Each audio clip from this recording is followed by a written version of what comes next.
Un saludo, hermanos, hermanas, reciban gracia y paz de nuestro Señor Jesucristo.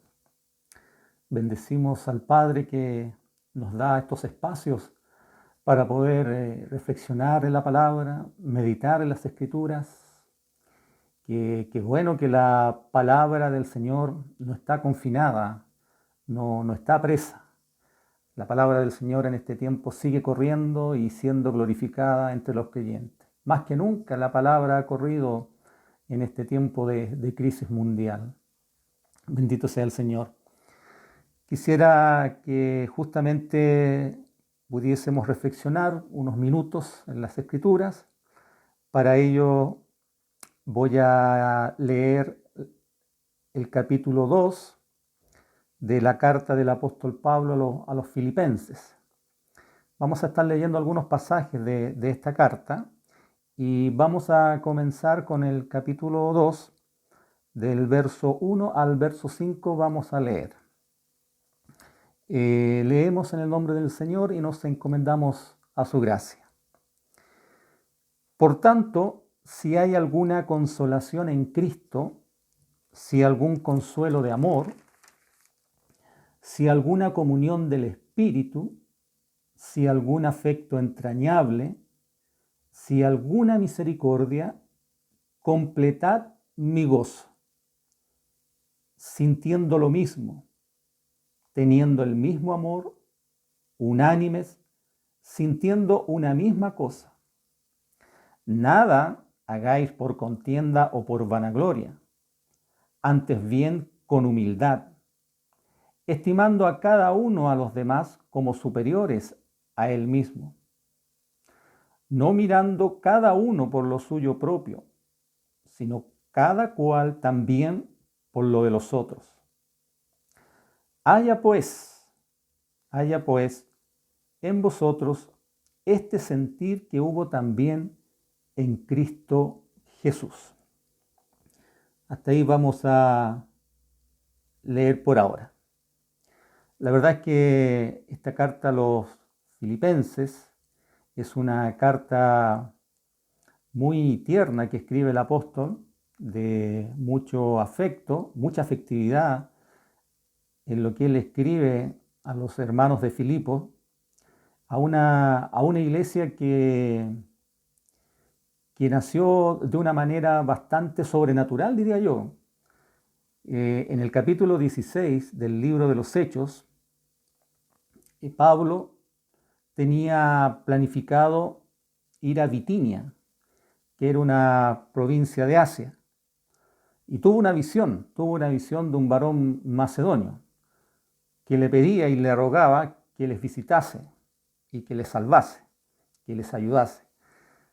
Y Pablo entiende el mensaje, hace caso a la voz del Señor y va a Filipos, va a esta ciudad de la provincia de Macedonia, donde estuvo pocos días. La Escritura dice que estuvo no muchos días, y en los días que estuvo, obviamente Pablo se dedicó a predicar a Jesucristo, a predicar la palabra, como acostumbraba a hacer él, a demostrar por las Escrituras que Jesús era el Cristo. Y hay dos casos o episodios bien interesantes que es bueno rescatarlos, que es el caso de Lidia, que escucha la predicación de Pablo ahí junto al río con otras mujeres, como dice el relato, y Dios toca el corazón de esta mujer que era vendedora de púrpura, de telas, y ella se convierte al Señor. Y ella es de Tiatira, y algunos historiadores y comentaristas piensan que esta mujer llevó el Evangelio a Tiatira, y que es una de las iglesias que recibe el mensaje ahí en Apocalipsis capítulo 2. El otro episodio que es bien recordado también es el episodio de Pablo y Silas en este mismo capítulo 16, ahí en Filipos, cuando está en la cárcel producto que han sido encarcelados porque Pablo ha echado fuera un demonio de una niña que tiene un espíritu de adivinación, y detrás de esta niña hay unos hombres que sacan provecho a esto y, bueno, de esa manera ganan dinero. se produce un alboroto, finalmente son llevados a la cárcel y en la cárcel, en la noche, Pablo y Silas oran, cantan himnos, viene un terremoto, se sueltan las cadenas de los presos, se abren las celdas y el carcelero no haya qué hacer y se enfrenta a Pablo y Silas y dice: ¿qué debo hacer para ser salvo?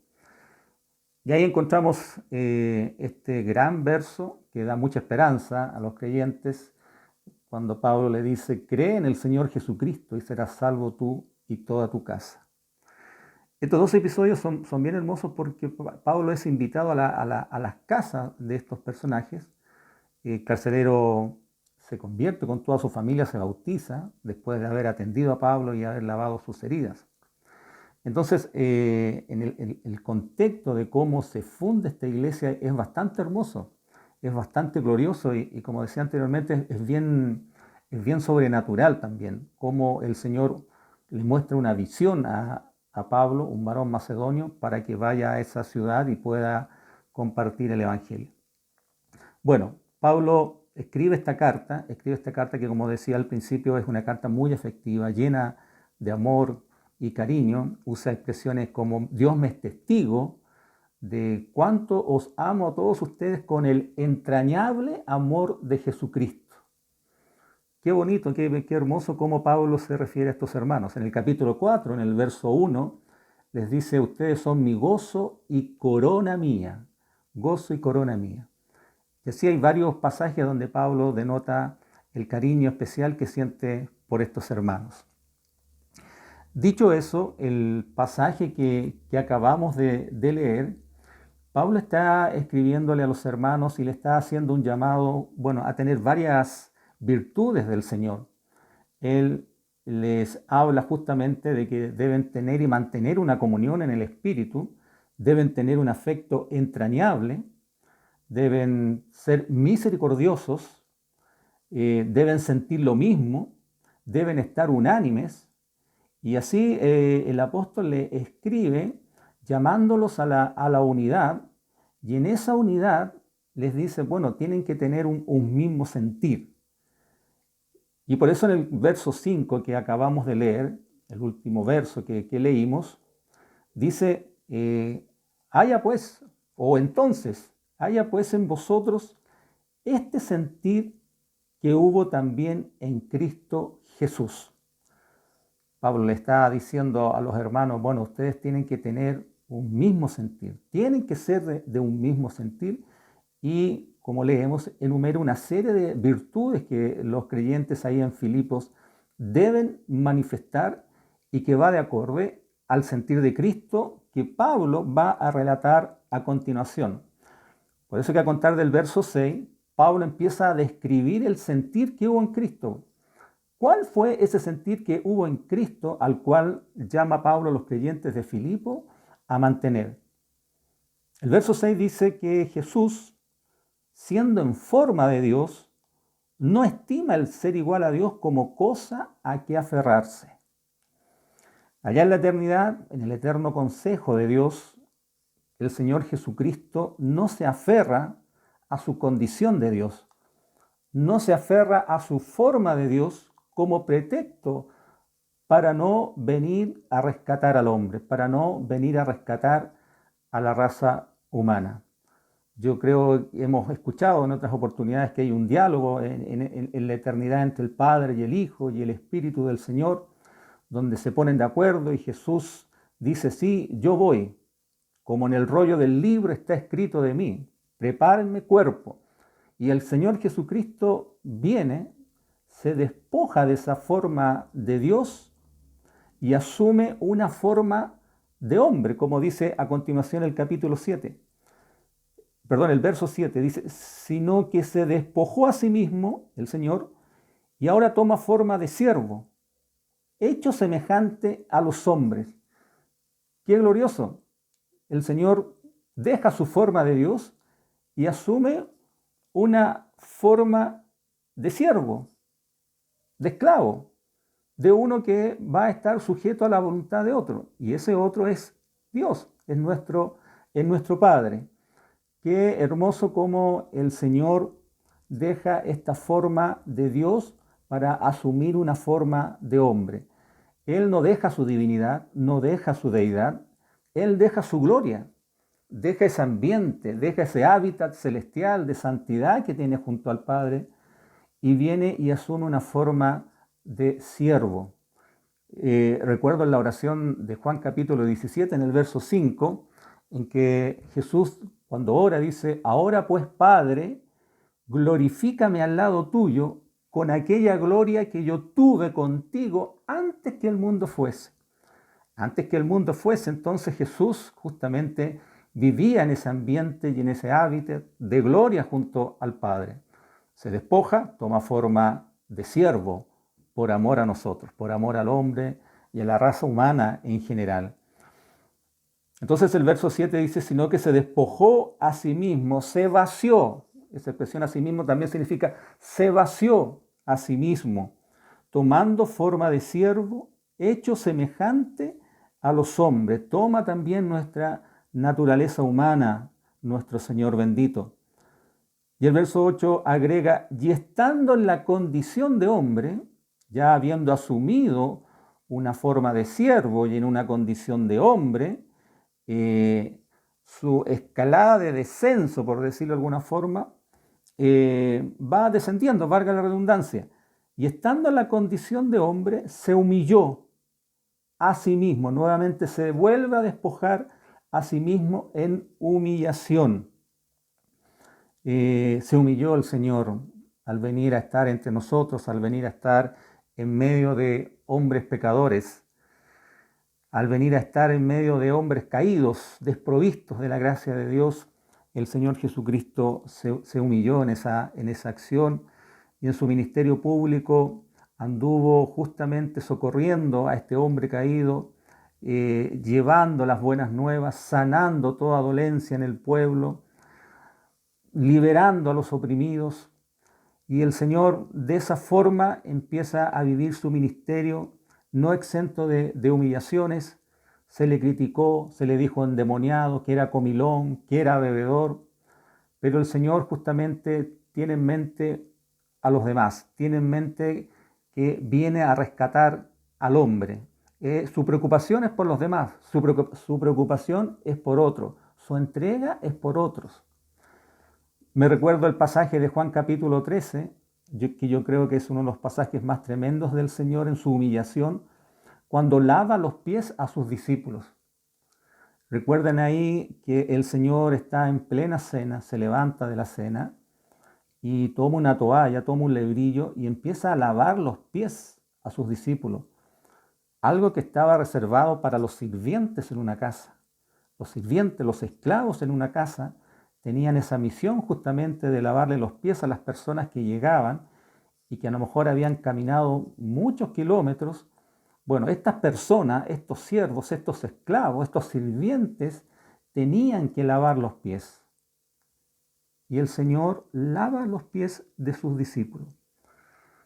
Todos nosotros creemos entender que lavarle los pies a una persona en esas condiciones debe ser algo muy, muy desagradable. Pero el Señor le estaba enseñando algo a sus discípulos. Uno de los evangelios sinópticos, el Evangelio de Lucas, relata que el Señor hace eso porque sus discípulos tenían una discusión de quién sería el mayor. ¿De quién sería el mayor? Lo más probable es que el Señor haya escuchado esta conversación y les dice: bueno, si ustedes quieren ser, o uno de ustedes quiere ser el mayor, que otro tiene que servir. Y servir como yo estoy sirviendo, estoy parafraseando. Servir de la manera que yo lo estoy haciendo ahora, a lavarle los pies. Qué glorioso la actitud de humillación de nuestro Señor Jesucristo. Continúa el verso 8, dice que en su humillación Él se hizo obediente, aprendió la obediencia, dice el escritor de Hebreos. No es que Él hubiese sido desobediente. En su condición de hombre, en su condición humana, tenía que aprender a obedecer también al Padre. Y vaya cómo obedeció al Señor, al Padre. Lo obedeció de tal forma que lo obedeció hasta entregar su vida voluntariamente. Y murió no de cualquier muerte, murió en una cruz, en una horrenda cruz reservada para los criminales, para los malditos. Este fue el sentir entonces que hubo en Cristo Jesús. Esto que he dicho lo digo de manera muy superficial, a grosso modo, en líneas muy gruesas, porque este es uno de los grandes pasajes teológicos del Nuevo Testamento, de una riqueza incalculable que uno puede exprimir tantas verdades en estos versos del 8 al 11, porque hasta el 11 después, bueno, sigue en el 9 con la exaltación del Señor, su resurrección y exaltación, su obra completa. Se humilló hasta lo sumo y también fue exaltado hasta lo sumo por el Padre. Y este fue el sentir que hubo en Cristo, que el apóstol Pablo le está tratando de decir a sus discípulos ahí en Filipo, que tienen que tener características que den cuenta del mismo sentir que hubo en Cristo Jesús. Qué hermoso pasaje este, qué glorioso pasaje, uno de los pasajes más loables del Nuevo Testamento. Ahora, hay tres hombres en este capítulo 2 que a mi juicio asumen y entienden este sentir que hubo en nuestro Señor Jesucristo de darse y entregarse por los demás. El primero es el apóstol Pablo.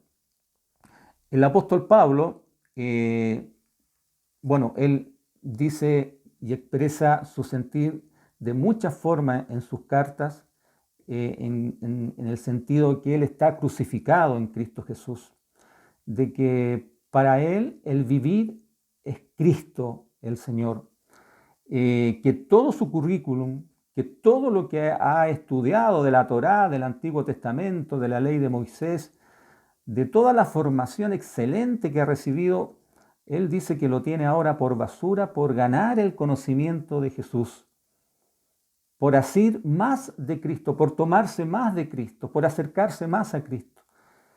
Y en el capítulo 1 de esta misma carta, en el verso 21, también hay un pasaje muy conocido y que lo usamos mucho en determinadas circunstancias. Dice, porque para mí el vivir es Cristo y el morir es ganancia. Mas si el vivir en la carne resulta para mí en beneficio de la obra, no sé entonces qué escoger, porque en ambas cosas estoy puesto en estrecho, teniendo deseo de partir y estar con Cristo, lo cual es muchísimo mejor. Pero el verso 24 dice algo muy importante, muy interesante, en que Pablo manifiesta justamente ese sentir que hubo en Cristo Jesús. Pero quedar en la carne es más necesario por causa de ustedes, por causa de vosotros. Y confiado en esto, sé que quedaré, que aún permaneceré con todos vosotros. ¿Y cuál es el objetivo de que Pablo permanezca más tiempo con ellos? ¿Cuál es ese objetivo? Para vuestro provecho y gozo de la fe. No es que Pablo sea engreído al estar diciendo estas cosas, pero sabemos lo que el Padre había depositado en Pablo, el ministerio que le había dado de administrar este ministerio oculto y que había estado escondido a los gentiles. Y Pablo entiende que él necesita estar más tiempo acá en la tierra por causa justamente de ese servicio de entrega hacia los gentiles, como había sido el ministerio que el Señor le había dado desde un comienzo. Y Pablo dice, estoy puesto en estrecho, no sé qué escoger, porque a mí me gustaría partir de este mundo y estar en Cristo, lo cual es muchísimo mejor, pero entiendo a la vez que debo quedarme por causa de vosotros, para beneficio vuestro. Disyuntiva más gloriosa, de partir y estar con Cristo o seguir sirviendo a los demás, a los otros. El sentir que hubo en Cristo Jesús. En el capítulo 2 hay una expresión que también usa Pablo que es bastante hermosa y dice, y aunque sea derramado en libación sobre el sacrificio y servicio de vuestra fe, me gozo y regocijo en todos vosotros. Esta libación que hacía alusión a un aceite o a una copa de vino que se derramaba sobre el sacrificio, sobre los corderos que eran sacrificados allá en el Antiguo Testamento, sobre las brasas que estaban ahí ardientes. Ese vino se echaba sobre el animal puesto en las brasas y ese vino se evaporaba y se perdía en la entrega sobre ese sacrificio. Pablo quiere ser esa libación de que de entrega a tal punto que va a desaparecer por causa de esa entrega. Es una libación sobre el sacrificio de su Señor. Qué hermoso cómo Pablo grafica el sentir que está en su corazón y que ha aprendido de su Señor. Después hay otro hombre que tiene el sentir de Cristo en cuanto al servicio y a la entrega por los demás, y es Timoteo. El verso 19, el apóstol Pablo dice: espero en el Señor Jesús enviaros pronto a Timoteo para que yo también esté de buen ánimo al saber de vuestro estado, al saber de vuestro estado. Pues a ninguno tengo del mismo ánimo, a ninguno tengo del mismo sentir, pues a ninguno tengo del mismo ánimo, y que tan sinceramente, fíjese, se interese por vosotros. Timoteo era un siervo del Señor. A esta altura, cuando se escribe esta carta, se cree que ya Timoteo lleva 10 años junto a Pablo y está como hijo a padre sirviendo al Señor. Pablo es su padre espiritual. Timoteo nunca tuvo problemas por estar sirviendo a la sombra quizás de Pablo. Nunca tuvo problemas por ser como el segundo a bordo en el servicio de la obra junto con Pablo. Y Pablo habla también muy cariñosamente de Timoteo. Lo trata como un hijo espiritual. Timoteo, que había tenido un padre pagano, ahora Dios le ha dado un padre espiritual. Y ambos tienen el mismo sentir de entrega por los demás, de servir a los demás. El verso 22 dice: porque ya conocéis los méritos de él, que como a hijo a padre ha servido conmigo en el Evangelio. Qué hermoso como Pablo se refiere a Timoteo y dice que a ninguno tiene del mismo ánimo. En esta misma carta Pablo está escribiendo, para entender quizás por qué Pablo habla así de Timoteo, de que a ninguno tiene el mismo ánimo. Recordemos que acá Pablo habla de hermanos que predican a Cristo por contienda, de hermanos que predican a Cristo por vanagloria.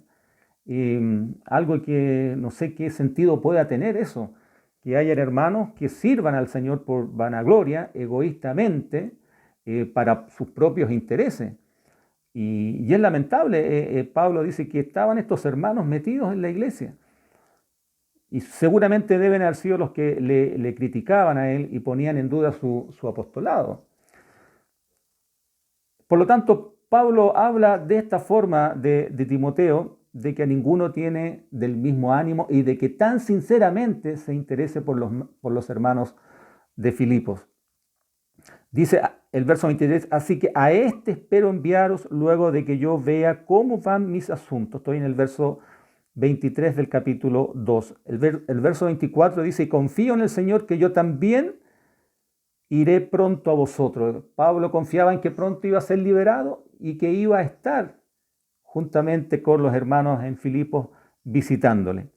Es glorioso como Timoteo también, se impregna del sentir de Cristo. Tiene a su gran mentor al lado, que es Pablo, del cual aprende, y obviamente se impregna también Timoteo de este sentir que hubo en Cristo Jesús. Bendito sea el Señor. El verso 25 sale a escena un hombre que pasa bien anónimamente quizás en esta carta, pero lo que se escribe de él también es muy hermoso, es glorioso lo que se escribe de Epafrodito. Dice el verso 25: mas tuve por necesario enviaros a Epafrodito. Epafrodito es el hermano que le lleva un donativo a Pablo, que está en la cárcel. Los hermanos filipenses, que eran muy dadivosos, le llevan un presente a Pablo que estaba en la cárcel. Y con este Epafrodito se cree que Dios envía esta carta. Y Pablo se refiere de esta forma a Epafrodito. Dice: mas tuve por necesario, verso 25, enviaros a Epafrodito. Y mire lo que dice Pablo de Epafrodito: es mi hermano, es mi colaborador, compañero de milicia, vuestro mensajero y ministrador de mis necesidades. 5 cosas, 5 características, 5 virtudes nombra Pablo de Epafrodito. ¿Qué currículum de Epafrodito? Que anónimamente sirve al Señor, anónimamente cumple una misión, anónimamente cumple un apostolado, porque ahí cuando Pablo habla de mensajero, la palabra también ahí es apóstol. Y ministrador de mis necesidades. Pablo le dice mi hermano, que él es un colaborador y compañero de milicia. No sabemos cuánto tiempo estuvo Epafrodito ahí acompañando a Pablo cuando le llevó el donativo. Quizás tiempo suficiente para que Pablo hubiese conocido muy bien a Epafrodito, de su entrega, de su servicio, de su generosidad por causa de los hermanos. Él llevaba el donativo. El verso 26, porque él tenía gran deseo de veros a todos vosotros. Epafrodito quería volver a Filipos con la carta que le iba a enviar Pablo, verso 26, porque él tenía gran deseo de veros a todos vosotros y gravemente se angustió porque habíais oído que había enfermado, pues en verdad estuvo enfermo a punto de morir, pero Dios tuvo misericordia de él y no solamente de él, sino también de mí, para que yo no tuviese tristeza sobre tristeza. Así que, ahí está, le envío con mayor solicitud. A eso se refiere quizás que Epafrodito lleva esta carta. Así que le envío con mayor solicitud para que al verle de nuevo os gocéis y yo esté con menos tristeza. Y Pablo esto le recomienda a los hermanos. Le recomienda recibirle pues en el Señor con todo gozo y tened en estima a los que son como Él. Tengan en estima a los que son como Él porque tienen el sentir de Cristo. Porque por la obra de Cristo estuvo próximo a la muerte, exponiendo su vida para suplir lo que faltaba en vuestro servicio por mí. Fíjense que este Epafrodito no aparece más. Algunos lo confunden con Epafras, pero no es el mismo. Este es Epafrodito. Y no aparece más, lo vuelvo a nombrar en el capítulo 4 para nuevamente dar las gracias, Pablo, por el donativo que le enviaron a través de Epafrodito. Pero aparece acá en estos 5 versículos del 25 al 30. ¿Y qué lección nos deja Epafrodito? Un hombre que expone su vida por causa del Evangelio, por causa de los demás, por causa de servir también al apóstol Pablo, expone su vida haciendo un viaje que en esos tiempos hacer viajes de estas características y de tan largos tramos era complicado, era riesgoso. Había muchos asaltantes en los caminos. Pero a Epafrodito no le interesa eso, se dispone para ser enviado por la iglesia de Filipo y llevarle este donativo. Bendito sea el Señor. Resumiendo, hermanos, este capítulo 2 lo podríamos llamar el capítulo del sentir de Cristo, y que también este sentir de Cristo lo asumen Pablo, Timoteo y Epafrodito. Haya pues en vosotros este sentir que hubo también en Cristo Jesús. Qué hermoso como Epafrodito, haciendo un poquito el énfasis en Epafrodito, cómo él sirve anónimamente, no es un hombre que se hable mucho de él en la Escritura, como dije anteriormente, son 5 versos en los que se le nombra y vaya cómo se le nombra en cuanto a su entrega y en cuanto a su servicio.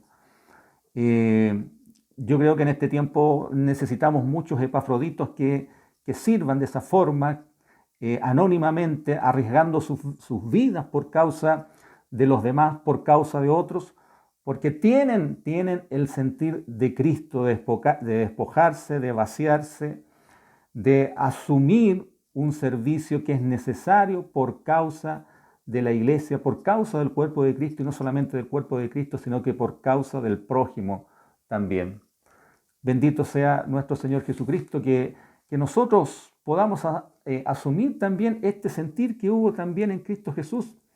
Porque Pablo en el verso 5 que leíamos decía, haya pues en vosotros, esto no es para algunos, esto no es solamente para los que están muy encumbrados espiritualmente, tener este sentir de Cristo, es para todos los creyentes, para todos los hijos de Dios que han abrazado la fe, que debemos tener este sentir de Cristo.